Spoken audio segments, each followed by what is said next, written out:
سے زمان کے ظہور میں تاجیل فرمائیں، دعائیں قبولیت تک پہنچائیں۔ درود سارے حضرات مل کے بلند آواز سے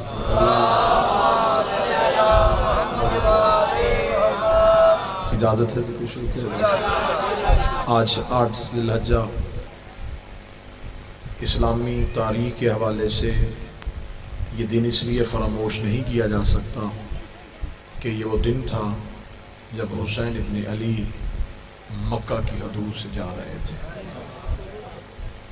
آج کے دن کی اہمیت کو ہم نے کسی صورت میں ختم نہیں ہونے دینا، ہم نے اسے صرف ایک مصائب کی روایت اور واقعہ سمجھ کے نہیں لینا، ہمیں یہ نتیجہ اخذ کرنا ہے آج کہ آخر حسین کے جانے کی وجہ کیا تھی۔ یہ عام انسان کا فیصلہ نہیں تھا، یہ اس دور کے امام کا فیصلہ تھا۔ عام انسانوں کے فیصلے زندگیاں بچانے کے لیے ہوتے ہیں، امام کا فیصلہ دین بچانے کے لیے ہوتا ہے۔ بہت بڑا ایک سوالیہ نشان ہے، اگر اس سوال کی گہرائی کو ہم سمجھیں تو ہم بہت سے لوگوں کو اسی سوال میں راہ ہدایت پہ لا سکتے ہیں۔ امام کوئی بھی کام دین بچانے کے علاوہ نہیں کرتا۔ حج پڑھا جا رہا تھا، حاجی آ رہے تھے، اس حج میں کون سا ایسا کام ہے جس سے دین بچ نہیں رہا تھا؟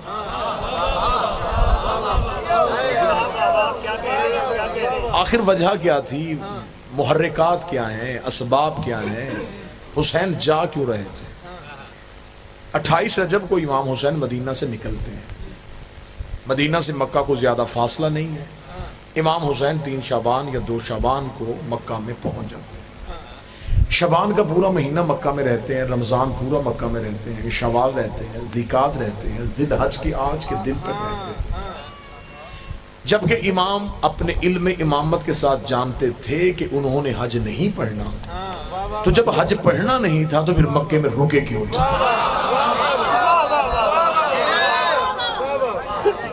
پھر وقوف کی وجہ سمجھ میں آنی چاہیے کہ وجہ کیا تھی۔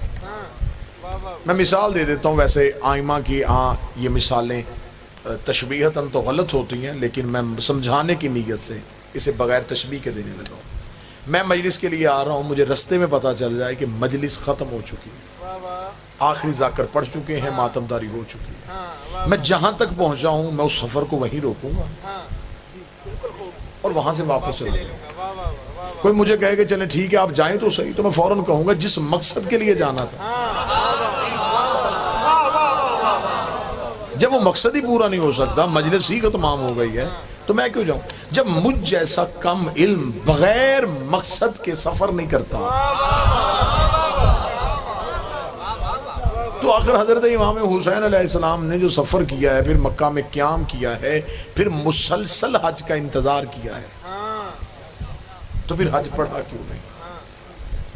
یہاں پر ایک جو المیہ ہے میری قوم کے ساتھ کہ کچھ چیزیں غلط العام ہو جاتی ہیں، پھر انہیں صحیح کرنے کی کوئی ضرورت محسوس نہیں کرتی۔ ایک چیز غلط ہو جاتی ہے نا، جب مشہور ہو جاتی ہے، پھر کوئی بندہ اسے ٹھیک ہی نہیں کرتا، وہ کہتے بس غلط ہے تو پھر غلط ہی چلنی چاہیے۔ اب یہاں پر ایک غلط العام ایک چیز جو ہے وہ بیان کی جاتی ہے۔ امام حسین علیہ السلام نے احرام توڑ دیے، یہ لفظ حسین کے شایان شان نہیں ہے۔ احرام توڑنا ایک عمل کبیح ہے جسے امام سرزد نہیں دے سکتے۔ احرام نہیں توڑے، حج کو عمرے میں تبدیل کر دیا۔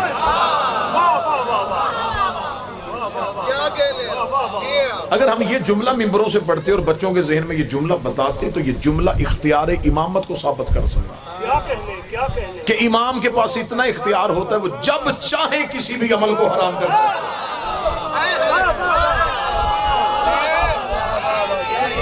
یہ اختیار امام، یہ امام کی طاقت ہے کہ امام جب چاہے کسی بھی واجب عمل کو روک سکتے ہیں۔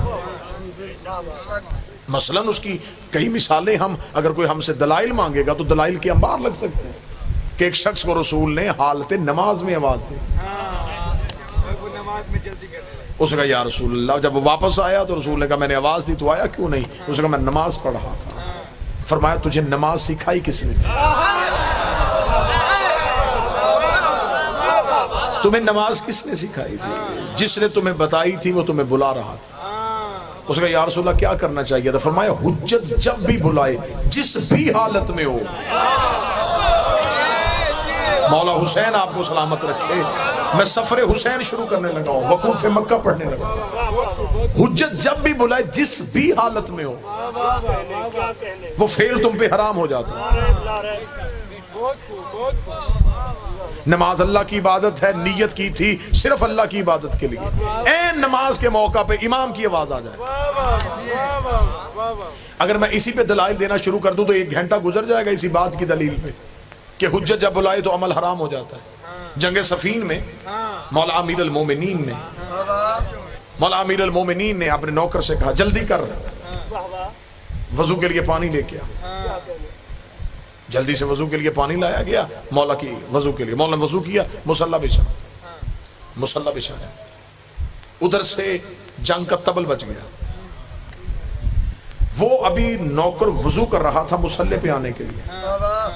نوکر نے یوں مصلی آگے کیا تو اس نے فوراً کہا جلدی کر, میرے گھوڑے سے میری تلوار کھینچ. اس کا تلوار کھینچ رہا ہے تو کیا نماز نہیں پڑھے گی؟ اس کو شرم نہیں آ رہی؟ نماز تو جنگ پہ جا رہی ہے.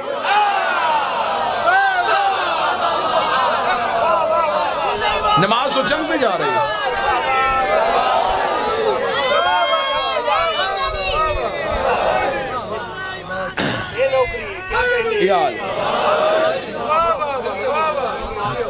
داد سے بے نیاز ہو کے مضمون سنانے لگا. امام حسین علیہ السلام نے جب کہہ دیا تھا کہ میں جا رہا ہوں, امام حسین کے جب حج سے نکل رہے تھے امت پہ حرام ہو گیا تھا وہاں رکنا. امت کا وہاں رکنا بنتا ہی نہیں تھا. اگر مکہ میں لوگ حسین کی صدا پہ لبیک کہہ دیتے اور سمجھ جاتے کہ امام کے بغیر حج نہیں ہوتا تو کربلا میں یہ صدا آنی نہیں تھی کہ جلدی قتل کرو, نماز ادا کر. اہمیت بتا رہا ہوں. امام حسین علیہ السلام نے یہ کیوں کہا, اس کا غلط العام کو تصحیح کیجئے گا. احرام نہیں توڑے, حج کو عمرے میں توڑے. دوسری چیز ہے, جب امام حسین مکہ پہنچے تو مکہ حسین کا اصل وطن ہے. مدینہ یہ ہجرت کر کے گئے. امام حسین علیہ السلام کے آباء و اجداد کا تعلق مکہ سے تھا. امام حسین کا ددھیال والا گھر بھی مکہ میں تھا, ننہال والا گھر بھی, داد کے بھی مکہ کے تھے, نان کے بھی مکہ کے. امام حسین جب مکہ پہنچے ہیں تو اب حسین کے لیے 2 گھروں میں سے ایک کا انتخاب کرنا تھا. یا تو عبد المطلب والی حویلی کھولتے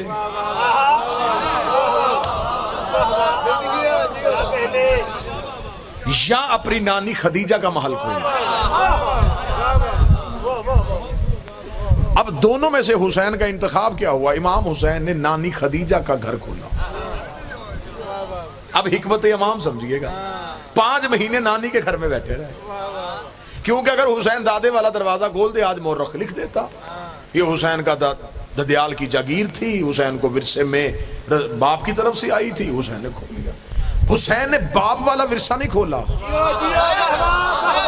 کوئی ایک بندہ ہو جو مجھے صدر کی قیمت دے. حسین نے ماں والے ورثے کا دروازہ کھول کے فتح کے چوروں کو جواب دے دیا تھا, اگر زہرا کا حق نہ ہوتا میں ماں والا دروازہ نہ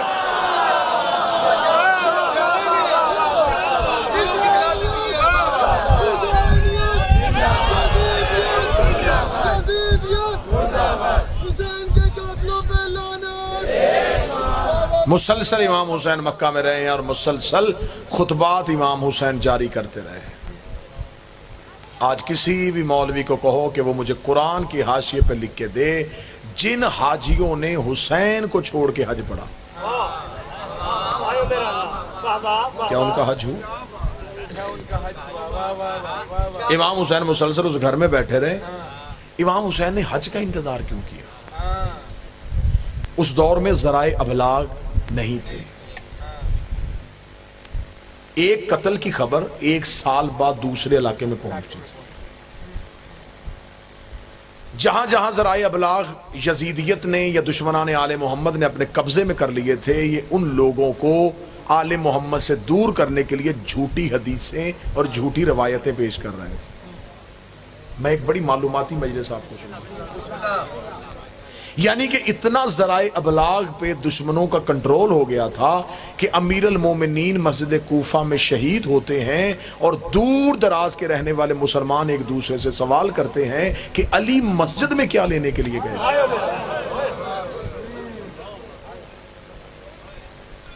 یہ سب کچھ کیوں ہوا؟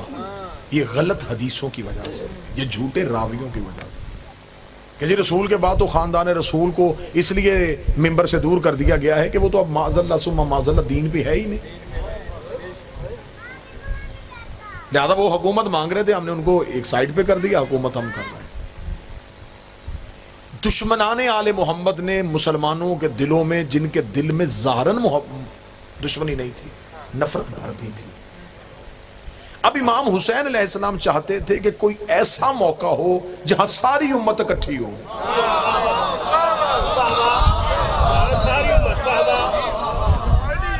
یہ موقع سوائے حج کے کوئی تھا ہی نہیں.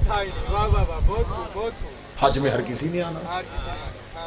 دور دراز کے علاقوں نے، یمن، مصر، شام، ترکی، بر صغیر، جہاں جہاں مسلمان رہتے تھے انہوں نے اللہ کے گھر کی زیارت کے لیے سال بعد آنا تھا. حسین علیہ السلام نے سمجھا اس سے بہتر موقع نہیں ہے. حسین نے اس رش کا انتظار کیا کہ امت اکٹھی ہو جائے.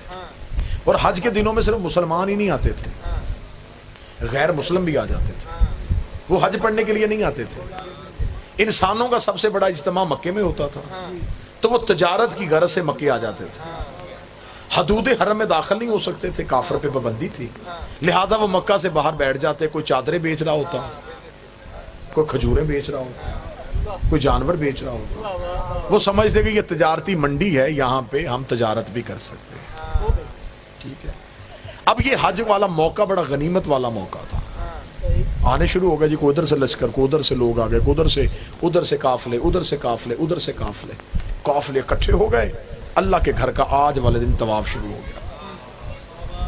ادھر اللہ کے گھر کا طواف ہوا، ادھر حسین نے نانی کا دروازہ کھولا. حسین اس شان سے کعبہ کی جانب چلے کہ حسین کے پیچھے حسین کا اپنا لشکر تھا. حسین لبیک اللہم لبیک کہہ رہے تھے اور حسین کے نوکر لبیک یا حسین کہہ رہے تھے. مولا حسین ہاتھوں کو سلام. حسین اس شان، اس سج دھج کے ساتھ لبیک یا حسین، لبیک یا حسین، لبیک یا حسین، لبیک یا حسین. حسین اس شان سے حدود حرم میں داخل ہوئے. جو ہی حدود حرم میں داخل ہوئے، ذہنوں میں نقشہ بن رہا ہے جی، تصویر ذہنوں میں لے کے آئیے گا. خطابت یہ لفظ نہیں ہوتے، خطابت کا کام ہوتا ہے نقش نگاری کرنا، تصویر آپ کے ذہنوں میں بنانا. امام حسین یوں گھر سے نکلے، حسین حدود حرم میں داخل ہوئے. حاجی طواف کی حالت میں تھے. حاجیوں نے آتا ہوا حسین دیکھا، ہر ایک نے سوچا حسین آ رہے ہیں، حسین آ رہے ہیں، حسین آ رہے ہیں، حسین آ رہے ہیں، حسین آ رہے ہیں. حاجی کعبے کو دیکھ رہے تھے، کعبہ آتے ہوئے حسین کو دیکھ رہے تھے. حاجی کعبے کو چوم رہے تھے، حسین کی زیارت کے لیے کعبہ چھو رہا تھا. حسین چلتے چلتے طواف کعبہ میں مشغول ہوئے. طواف کعبہ میں مشغول ہوتے ہوتے اب حسین نے حجت کا اختیار دکھانا تھا. حسین نے طواف شروع کرنے سے پہلے دائیں طرف ابو الفضل عباس کو دیکھا. عباس کو صرف دیکھا، حسین نے کہا کچھ نہیں. عباس نے ساتھیوں سے کہا حسین کہہ رہا ہے عمرے کی نیت کر لو، حسین چاہ رہا ہے عمرے کی نیت کر لو. عباس حسین کے لفظوں کے پابند نہیں تھے، عباس مزاج امامت کو سمجھتے تھے. عباس حسین کے ابرو کے اشارے کو سمجھتے تھے. اتنا کہنا تھا، حسین کے ساتھیوں نے عمرے کی نیت کر لی. حسین نے طواف مکمل کیا. طواف مکمل کرنے کے بعد حسین طواف سے نکلے. طواف سے حسین کا نکلنا تھا. اب کعبہ میں ہلچل مچ گئے. حدود حرم میں حاجی پریشان ہو گئے. یہ حسین نے کیا کیا؟ حسین کعبہ سے کیوں جا رہے ہیں؟ حسین کیوں جا رہے ہیں؟ فرزند رسول کیوں جا رہے ہیں؟ رسول کا بیٹا کہاں جا رہا ہے؟ ایک حاجیوں کی کثیر تعداد حسین کے پیچھے چلنا شروع ہوئی. حسین حدود حرم سے باہر نکلے. حسین کے نوکر نے حسین کا گھوڑا حسین کے آگے کیا. حسین سواری کی پشت پہ آئے، حسین کے گھوڑے نے چلنا شروع کیا، پیچھے پیچھے حسین کا لشکر، پیچھے پیچھے مہاجر، حسین کہاں جا رہے ہیں، حسین کہاں جا رہے ہیں، حسین کہاں جا رہے ہیں۔ حسین چلتے چلتے اپنی سواری کو اس مقام پہ لے آئے جہاں پہ رسول نے پلانوں کا ممبر بنا کے علی کی ولایت کا اعلان کیا تھا۔ وہاں کے حسین نے اپنی سواری کو روک لیا، حسین نے سواری کو روکا، حسین پشت زین پہ آئے، حسین نے آ کے پیچھے مڑ کے حاجیوں کے اجتماع کی طرف دیکھا، حسین نے کہا میرے پیچھے کیوں آ رہے ہو؟ بیعت یزید کی ہے، حج میرے پیچھے پڑھنا چاہتے ہو؟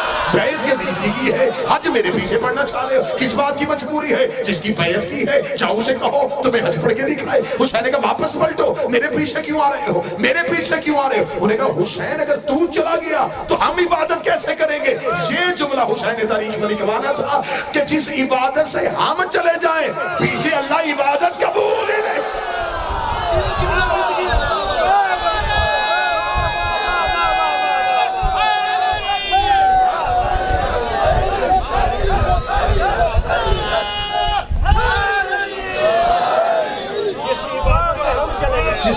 جس عبادت سے ہم نکل جائیں پیچھے سے وہ عبادت کس چیز؟ حسین حدود حرم سے نکل رہے۔ اب ایک منفی پراپیگنڈا جو حسین کے لیے وہاں پہ ہونا تھا وہ یہ تھا، دیکھا ہم نے کہا نہیں یہ اہل بیت ہر مقام میں حکومت مانگتے، یہ دیکھیں جی اللہ کے گھر کا حج چھوڑ دیا صرف اس بات سے کہ مجھے حکومت نہیں دی گئی۔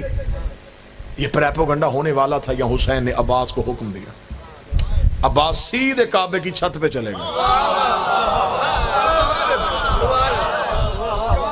باپ نے پلانوں کا ممبر بنایا تھا، عباس نے کعبے کو ممبر بنا لیا۔ عباس کعبے کی پشت پہ چلے گئے، کعبے کی عزت اور بڑھ گئی۔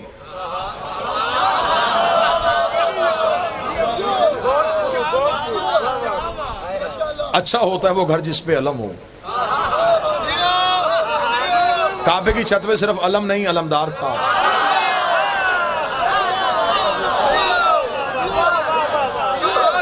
عباس کے آنے کی وجہ سے کعبہ سج گیا۔ عباس کعبے کی چھت پہ آ کے کھڑے، چھت پہ۔ لفظ تبدیل کرتا ہوں، ملتان ایک بہت ادب سننے والی نگری ہے۔ عباس کا کعبے کی چھت پہ آنا تھا، کعبے کی چھت غازی کے تلوے چوم رہی تھی۔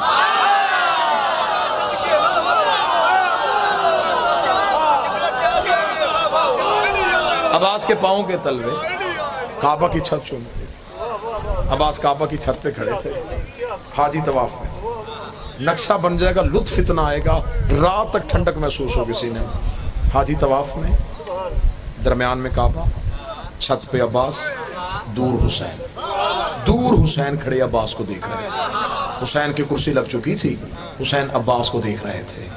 حاجی کعبے کو دیکھ رہے تھے، کعبہ عباس کو دیکھ رہا تھا، عباس حسین کو دیکھ رہا تھا۔ ہاتھ نہیں اٹھے تو اگلی سطر کہتے جس کی جہاں عبادت ہو رہی تھی وہ کر رہا۔ مولا حسین ان ہاتھوں کو سلامت رکھے۔ جس کی جہاں عبادت ہو رہی تھی وہ اپنی اپنی عبادت کر رہا تھا۔ یوں حاجی طواف کی حالت میں تھے، حاجی طواف کی حالت میں، اور سخی عباس کعبہ کی چھت پہ۔ حسین نے آنکھ کا اشارہ دیا، آنکھ کا اشارہ دیکھنا تھا۔ عباس نے خطبہ شروع کیا، سخی عباس نے خطبہ شروع کیا تو آپ سمجھیں گے یہاں اتنے لوگ شور کر رہے ہوں، بول رہے ہوں، وہاں ایک بندہ بولے تو آواز کون سنے؟ کعبے کے طواف خاموش ہو کے نہیں ہوتا۔ کعبے کا طواف کرتے ہوئے آپ کو ایک تسبیح پڑھنی پڑتی ہے اور وہ اونچی آواز میں پڑھنی ہے۔ یہاں اونچی آواز میں تسبیح پڑھی جا رہی تھی اور عباس کعبے کی چھت پہ کھڑے تھے۔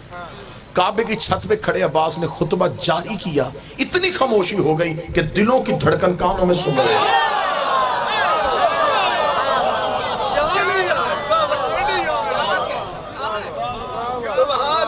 عام شخص یہ تو نہیں بول رہی تھی۔ بسم اللہ بسم اللہ جی، رستہ دیں جی۔ درود سارے حضرات مل کے بلند آواز سے پڑھے، اللہم صلی اللہ محمد وعلی۔ بسم اللہ سے حضور خیریت، بسم اللہ جی۔ سخی عباس بول رہے تھے، اون شاہ جی تشریف لے آئے، بس بات ختم ہو گئی۔ عباس بول رہے تھے، یوں گلبائی ہو کالم، خاموشی، سناٹا۔ عباس نے کعبے کی چھت پہ کھڑے ہو کے یوں حاجیوں کے اجتماع کی طرف دیکھا، حسین کی طرف دیکھا۔ عباس کی آواز الحمدللہ، 3 اشارے کیے، تینوں اشاروں پہ زندگی قربان۔ عباس نے کہا الحمدللہ الذی شرف ھذا بیتہ بقدوم ابی، تعریف اس اللہ کی جس نے اس گھر کو اس کے بابے کے قدموں کی وجہ سے،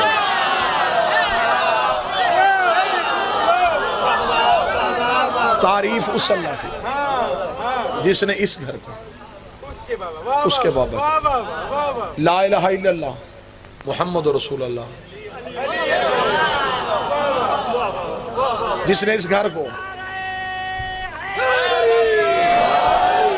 اس کے بابا کے قدموں کی وجہ سے۔ یہ کہنے کے بعد سخی عباس نے اب اپنا بتانا تھا کہ ہم کون ہیں جو ابھی یہ سازش ہو رہی تھی، حسین کعبے کو چھوڑ کے چلے گئے، حسین کعبے کو چھوڑ کے چلے گئے۔ عباس نے جلال میں کہا من کان بیت الامس اصبح قبلۃ، یہ صرف گھر تھا، اسے قبلہ ہم نے کیا۔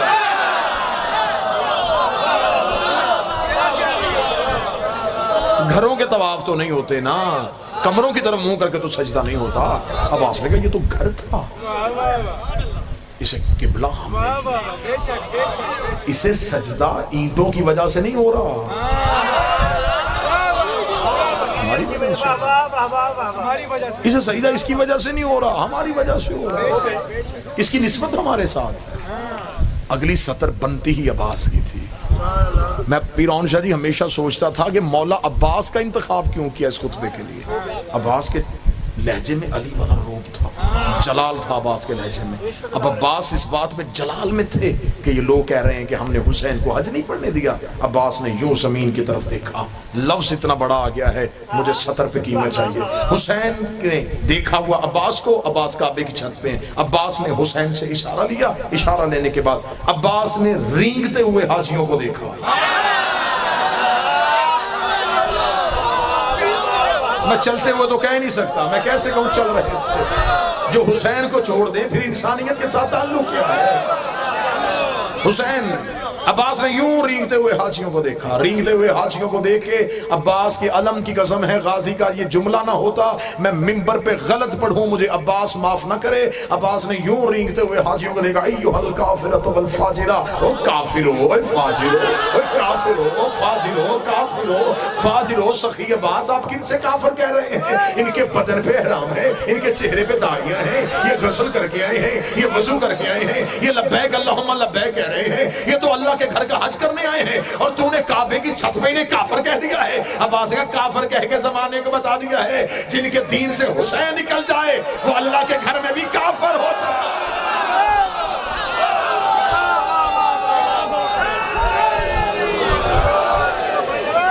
تم کافر ہو، فاجر ہو، اے کافر ہو، اے فاجر ہو، اے کافر ہو، اے فاجر ہو، اے کافر ہو، اے فاجر ہو۔ بات ختم ہونے لگی، آخری سطر اے کافر ہو، اے فاجر ہو۔ اگلا جملہ جوانی تول کے دینی چاہیے عباس کے قدموں پہ۔ عباس نے جلال میں آ کے کہا تم کیا سمجھتے ہو، تم نے حسین کا رستہ روکا، تم نے حسین کو حج نہیں پڑھنے دیا، اگر وہ چاہے کعبہ اڑ کے حسین کے قدموں میں۔ تم سمجھتے ہو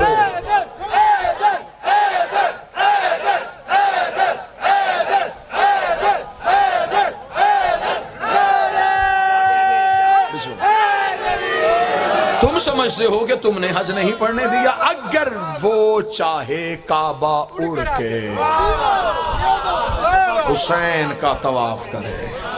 عباس جلال میں تھے نا، عباس نے بھی اتنا کہا اگر وہ چاہے۔ کعبے کی دیواریں ہلنی شروع ہوئی، کعبے کی دیواروں کو ہلتا ہوا حسین نے دیکھا، حسین نے کرسی چھوڑی، حسین تیز قدموں سے چلے، دیوار پہ ہاتھ رکھ، رک جا تجھے بچانے تو میں جا رہا،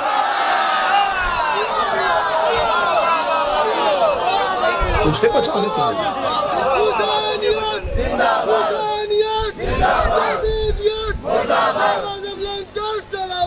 اللہم صلی علی محمد۔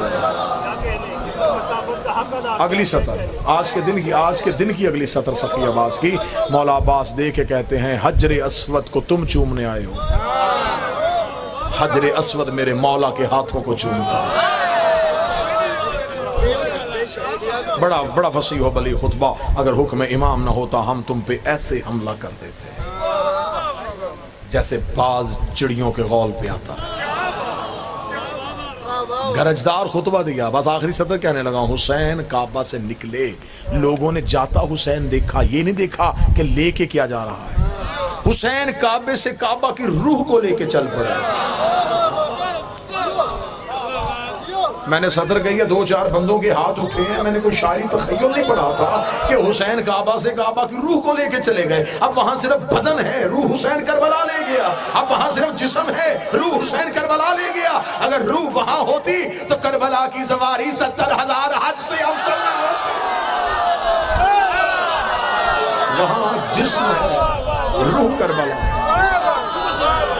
روح کربلا۔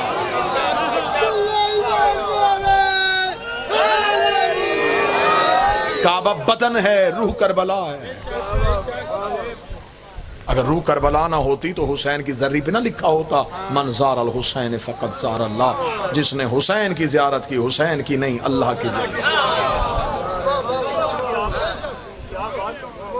بات عرفانی ماحول میں آ گئی ہے تو اگلا جملہ پورا مجمع خاموش ہو، سیدزادے سے دعا لینے لگا ہوں۔ حسین کعبہ سے کعبہ کی روح کو لے کے چلے گئے۔ آخری امام نے کربلا سے مکہ زیارت کے لیے نہیں آنا، روح واپس پلٹانے گیا۔ کعبہ اب بدن کی صورت میں کھڑا ہے۔ حاجی بدن کے طواف کو جاتے ہیں، زائر روح کے طواف کو جاتے ہیں۔ بدن کے طواف کے لیے صرف امیر جاتے ہیں، وہاں کوئی شرط نہیں ہے، کوئی بھی جائے۔ حسین کربلا میں چن کے بلاتا ہے۔ حسین حدود مکہ سے نکل رہے تھے اور روتے ہوئے کعبے کو حسین دیکھ رہے۔ کعبے کے غلاف سے لپٹ کے حسین نے ایک جملہ کہا، آج کے دن کا جملہ ہے، اس جملے پہ آج اتنا رو لینا، یہ آج کے دن کا جملہ ہے۔ حسین نے کعبے کے غلاف سے لپٹ کے رو کے کہا، اگر مجھے زینب کے برقعے کا خوف ہے۔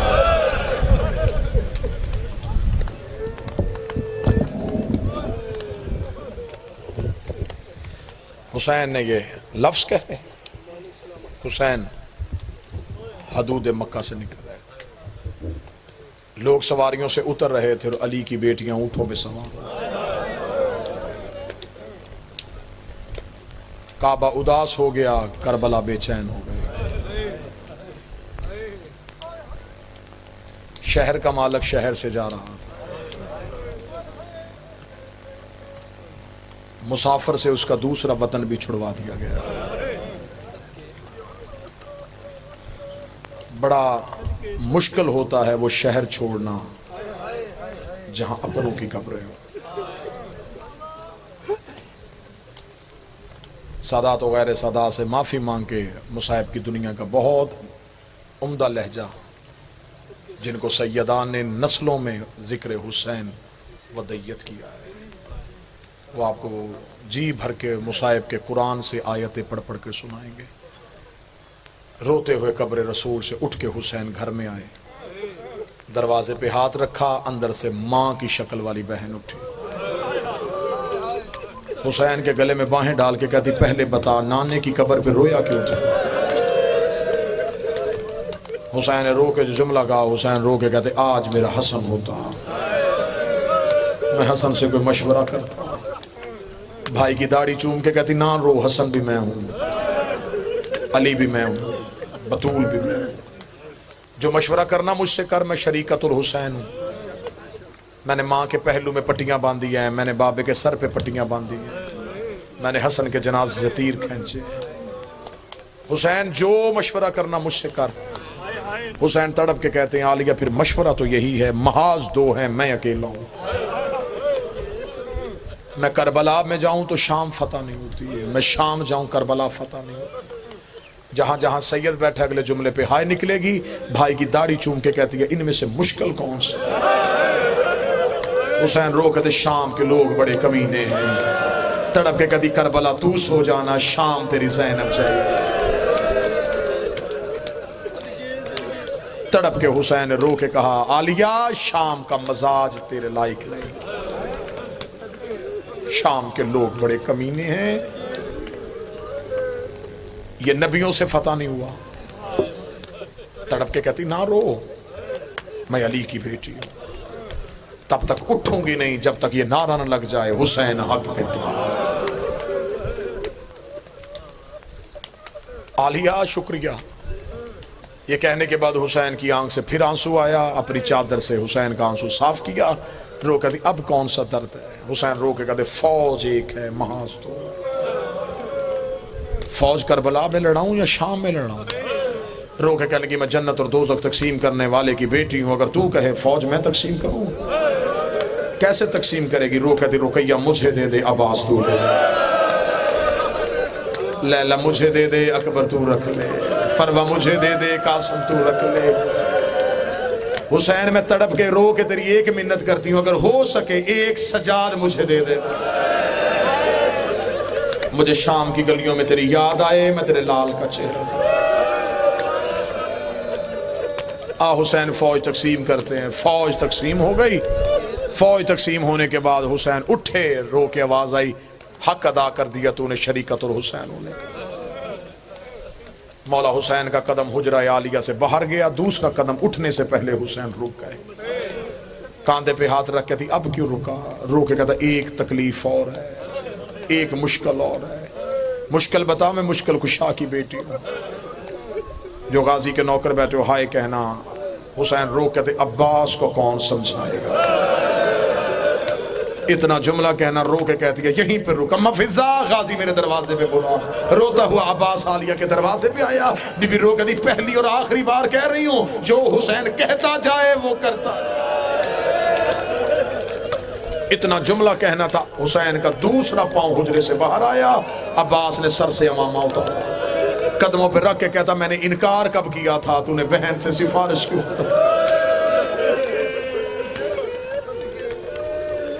فہرست مکمل ہو گئی۔ بنی ہاشم کے مرد گھوڑوں پہ بیٹھ گئے، مستورات اونٹوں پہ بیٹھ گئیں، دروازوں کو تالے لگ گئے، سغرا کے ہاتھ میں چابیاں آ گئیں۔ 2 منٹ بعد میں ممبر چھوڑنے لگا ہوں، بالکل تھوڑے دنوں بعد محرم ہے، پھر محرم کے بعد سفر۔ جتنی مجلسیں سنو گے تمہیں عالیہ کا اجڑنا سنایا جائے گا، تمہیں کوئی زینب کا شام میں جانا سنائے گا، کوئی کوفے میں جانا سنائے گا۔ یہ دن ہے، مجھ سے ایک لمحے کے لیے ایک جملہ سن لو، جب مدینے سے نکلی تو آباد کتنی تھی، مدینے سے کس حالت میں نکلی تھی۔ جب سب اونٹوں پہ سوار ہو گئے، گھوڑے سج گئے، مولا حسین کی آواز آئی عباس ہر کوئی آ گیا؟ عباس کی آنکھیں نہیں، بادل ہیں۔ عباس رو کے کہتے ہیں علی کی بیٹی نہیں آئی۔ حسین گھوڑا لے کے عالیہ کے حجرے کے باہر گئے، حجرے کے باہر جا کے گھوڑے سے اترے، حسین دروازے پہ جا کے ایسے رکے جیسے مدینے میں زہرا کے دروازے پہ رسول۔ حسین کی آواز ہے السلام علیکہ یا اہل بیت نبوہ و مادن الرسالہ، اے خاندان رسالت تجھے میرا سلام۔ مصلی سے علی کی بیٹی کی آواز ہے علیکہ السلام یا اخی، او میرا بھائی تجھے بہن کا سلام۔ اگلا سوال میں کرنے لگا ہوں، جہاں جہاں سید بیٹھے ہو ہائے کہنا۔ حسین کی آواز ہے زینب کہے تو قافلہ لے کے چلیں؟ زینب رو کے کہتی اگر تو کہے تو میں باہر آؤں۔ باہر آنے کا نام آنا تھا۔ حسین رو کہتا مجبوری نہ ہوتی تیرا پاؤں بھی بازار میں نہ آنے، مجبوری بن گئی ہے، دین الہیہ بچانا ہے، ولایت بابے کی بچانی ہے، نبوت نانے کی بچانی ہے۔